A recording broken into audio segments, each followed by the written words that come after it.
Hello, welcome to the second part of Foundations of Community Development. So last class we were speaking about the social justice and human rights perspective. We spoke about what social justice is, and we also spoke about rights and how rights are related to community development. We'll now speak about empowerment and then needs, and then move on to the environmental perspective. So what is empowerment? Well, it's to give official authority or legal power to enable, promote the self-actualization or influence of. And it aims to increase the power of the disadvantaged. So we're really looking at power and disadvantage, and we're going to explore then what we mean by these terms. So power is really then the possession of controlling influence, having influence over others, or could be over anything really, but having influence over something. There's a lot of different types of power. Not all kinds of power are really dealt with, like the power to exploit others. But there's really various types of power that are considered to be involved in community-based empowerment strategies. The first is power over personal choices and life changes.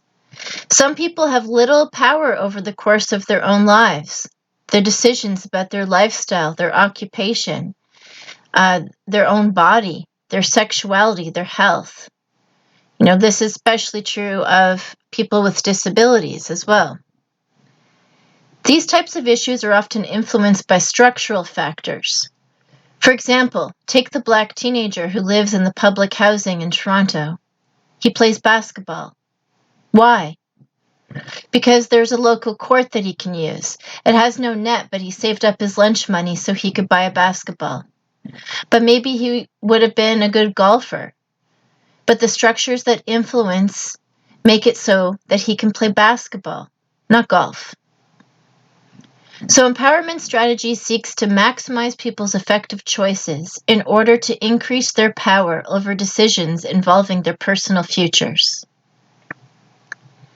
Power is over the assertion over human rights. So as we discussed earlier, the people with power are the ones that determine what are human rights, and the people who do not have power, the disadvantaged and marginalized, maybe have not been heard. There's also power over the definition of need. Empowerment requires that people are given the power of defining their own needs. Defining needs also requires relevant knowledge and expertise. So this type of empowerment also involves people having access to education and information. This is related to power over ideas. An empowerment process that incorporates the power to think autonomously and not have one's views dictated by force or from being denied the knowledge. It's about expressing ideas in a public forum, the capacity of people to enter into dialogue with each other, and the ability of people's ideas to contribute to culture. Then there's power over institutions. Social institutions include the education system, health system, family, church, welfare, social system, media, government structures. These institutions have power. An empowerment strategy would be to increase people's power over these institutions and to give them the skills to have an impact on them. There's also power over resources. Resources here include financial resources and non-monetary resources such as education, opportunities for personal growth, recreation, housing, employment, cultural experiences. Empowerment would allow all people to have power over resources and to reduce the inequity of access to these resources. Power over economic activity is also important. Often economic power is unequally distributed in our society. An empowerment process would seek to ensure that power over economic activity is more equally distributed. A social justice perspective, human rights of community development, is also focused on needs. And there are two ways in which need is seen as basic to social justice and human rights and community development. People or communities should have their needs met. People or communities should be able to define their own needs rather than have them defined by others.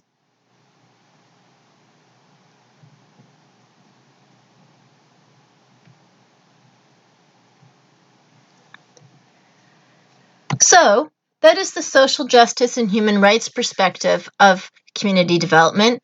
And then there's also the ecological perspective, and they're not separate. I think they're very much related to each other. So the ecological perspective, then we're going to be looking at the concept of the environmental crisis, as well as the principles of ecology and how then they are applied to community development. So obviously we have an environmental crisis. There's pollution of air, oceans, rivers, soil, poisoning of the food chain, depletion of the Earth's natural resources, global warming, loss of wilderness areas, nuclear waste, population crisis. So the green perspective, or green theories, state that change is not a luxury and that we can't be postponed until the time is right. That the environmental crisis is urgent and immediate, and that it could result in risk to our civilization.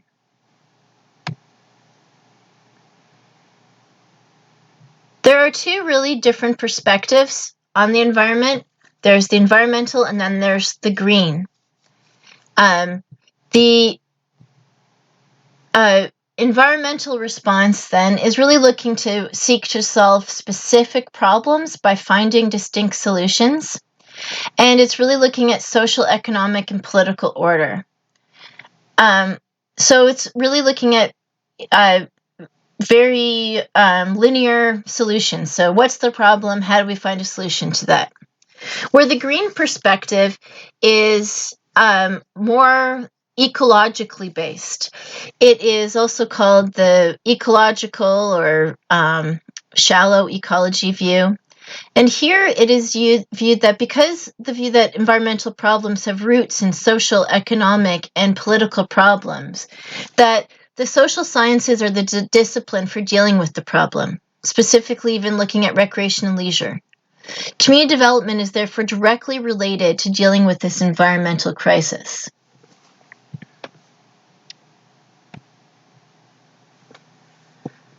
So there are 4 principles of ecology: holism, sustainability, diversity, and equilibrium. And these are really at the central core of green social and political theory. They provide a conceptual basis for community development and really core ideas to look at how community development can be a process. This ecological perspective, then, we're going to speak about each of these 4 principles.